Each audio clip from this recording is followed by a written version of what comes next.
All right, everybody, how you doing today? This is Jeff Murphy with Murphy J Gaming. I'm bringing to you my first Magic the Gathering piece of content for my channel.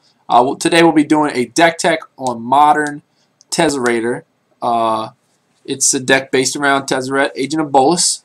There's a couple other figurations of the deck that use this, the other Tezzeret, the Seeker. They're more controlling lists, and yeah, I don't really like to blend the two. So we can go ahead and get started. We'll start with the mana base. Right now, I've been flip-flopping between 2 and 3 Creeping Tar Pit. Right now, the list I'm using has 2. And this card is fantastic. Let me move this over here so you can, maybe you can see it a little bit better. This will get bigger. There we go. Yeah, that should be better for you. Creeping Tar Pit has been phenomenal in the jump matchup, which you will play a lot of in Modern. It's not extremely hard for them to deal with, but once they try to Liliana you out of the game and mitigate what you're able to play, having a land that's able to attack is awesome. That's why they use Treetop Village and Raging Ravine. So I really like Creeping Tar Pit a lot. I don't know about the numbers yet, but I'm still working on it. 2 for now is good. And then we have Darkslick Shores, which is your Scars Meridian land. It helps early game, and it doesn't really. We only are playing 2, so it doesn't really hurt us late game. A pretty weird or peculiar card might be River of Tears, but it acts as either mana. You can either get blue, or you're able to make black. Whenever it comes into play, it is a black land, so you can turn 1 Thoughtseize with it. Which is really important, and as you can see here, our 2 drops are all colorless, so the second land doesn't really matter as much. So I found River of Tears to be good, and we have 3 of those in the main deck. Basic lands, we have 2 islands, 5 swamps. So Blood Moon, it's annoying, but it doesn't really super hurt us. Academy Ruins, another utility land. It's a great land, I like it a lot. Able to get use more than 1 engineering explosive per game. Also, if you sacrifice, the Wellsprings, you're able to bring them back. Your Spellskite happens to die, you have to discard it to a Thirst for Knowledge. You're able to bring those back, or if they Erupt Decay, a Pithing Needle, or a Grafdigger's Cage, or whatnot. Academy Ruins has been stellar so far, so I really like it, especially as a one-of. Darksteel Citadel. I don't even know if I said that right. Might be Cathedral. No, it's Citadel. I said it right. We have a one-of with this. It's pretty awesome to make into a 5/5 with Tezzeret. So it's also a Trinket Mage target, which is pretty cool. You're able to search up a land if you need one. 5/5 Indestructible is fun. So I don't know. I like it at 1. I don't think I'll go higher than that. Phyrexia's Core. We have 3 of these. This land is pretty awesome. It gives us our sack outlet to get maximum value from Wellspring and, well, these are both Wellsprings. I guess I'll call this Ichor and Mycosynth Wellspring. I don't know how to say that. I'm terrible with names. You guys will learn that as I do more videos. Being able to sack those, being able to sack Pithing Needle when it's on something you don't need it to be anymore, bring it back with Academy Ruins. Pretty good feeling. I mean, it works all around. You can sack Solemn.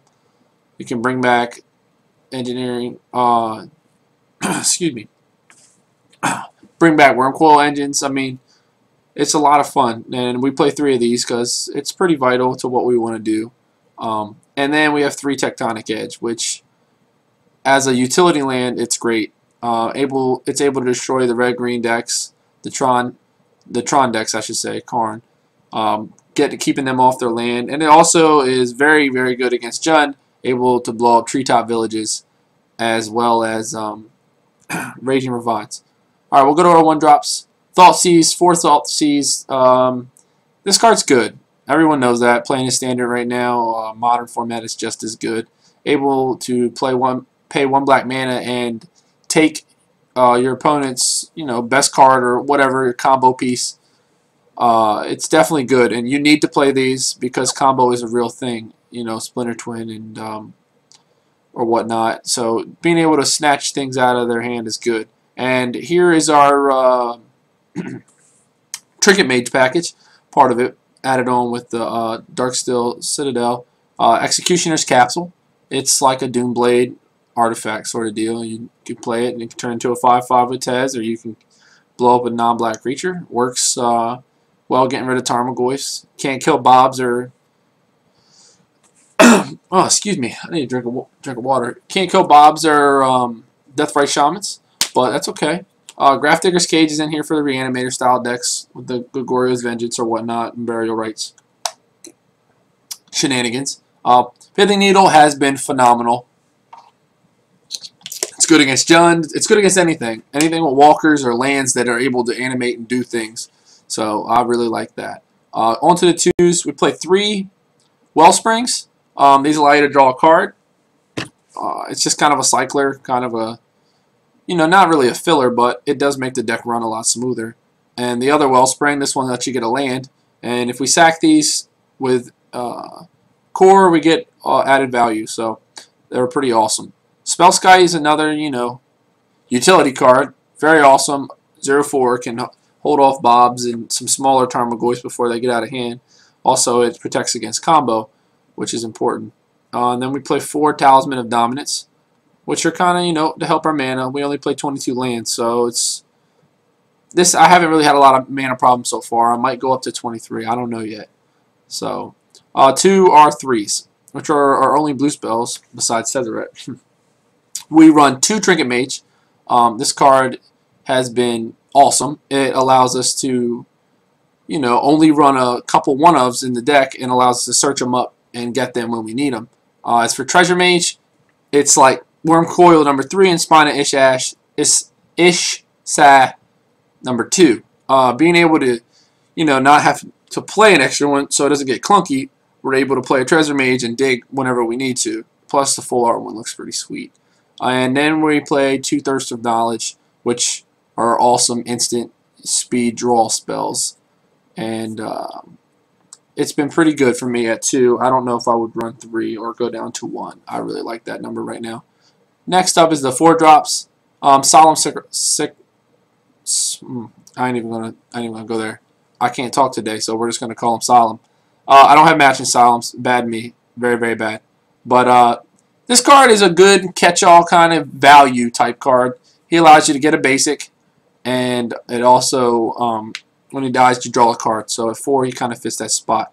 Trading Post. This card was talked a lot by Brad Nelson, and now that I've played with it, I kind of see what he's saying. It's like a Planeswalker on a stick. I mean, it has 4 abilities. It does a lot. It's a utility type card. But usually after game 1, it's one of the first cards I board out. I don't know if that's correct, so if you want to let me know, that would be helpful. Damnation. This card, just it's needed in this deck.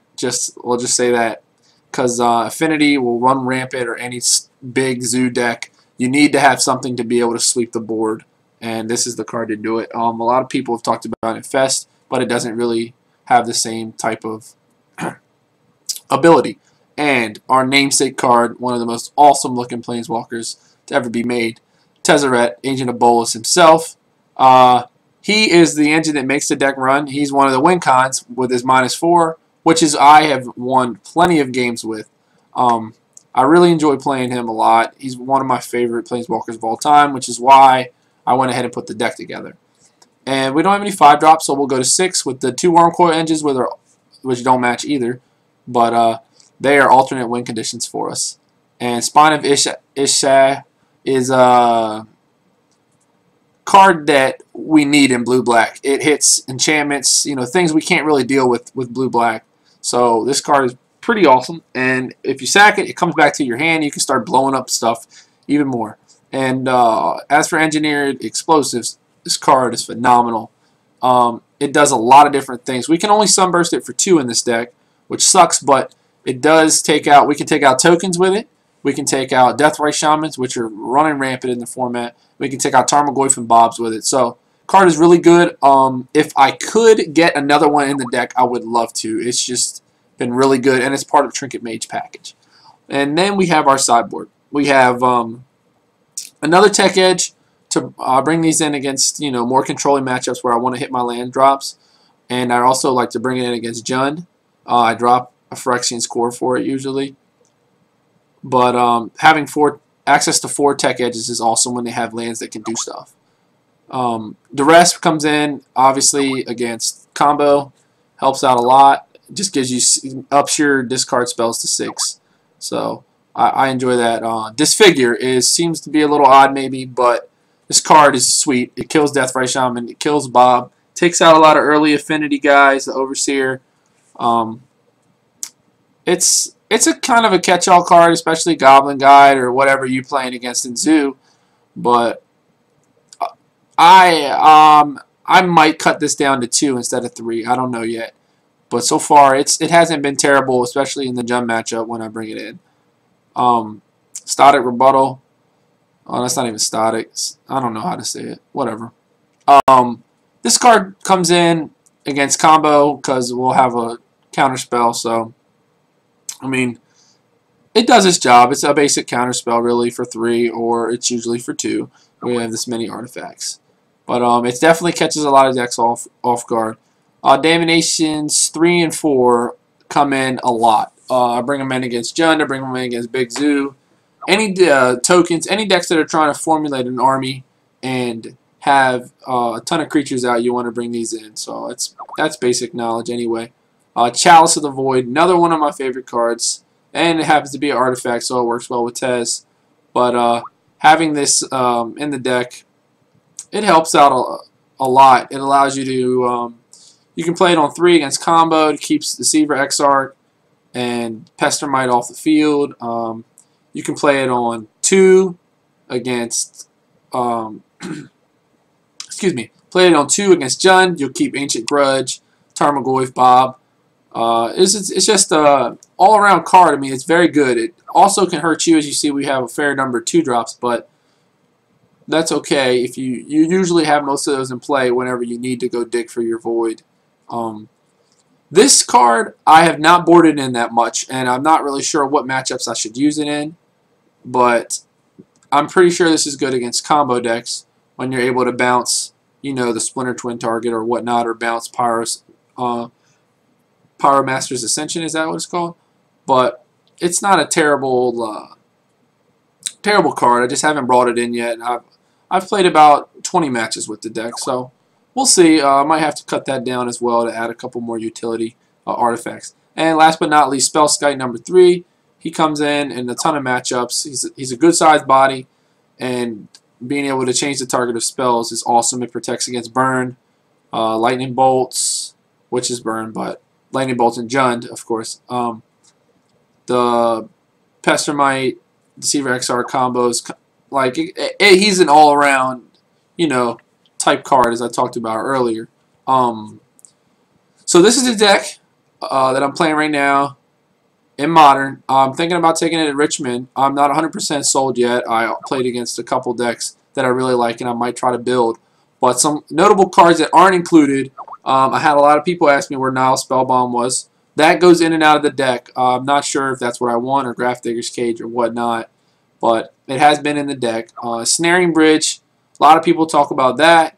I want to try that. If I do bring those in, I'll probably swap those for Trading Post. I don't know if that's the right call, but I definitely want to give that a try.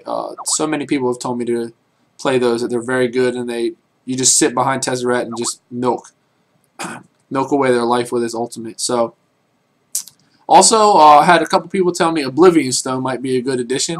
It's kind of a little slow, and it does blow up, you know, everything. It just kind of does what Damnation does, but I might include one in the board because it catches everything. It blows up a lot of enchantments, so it might be decent against like Black-White to blow up their Honors of Pures or Intangible Virtues.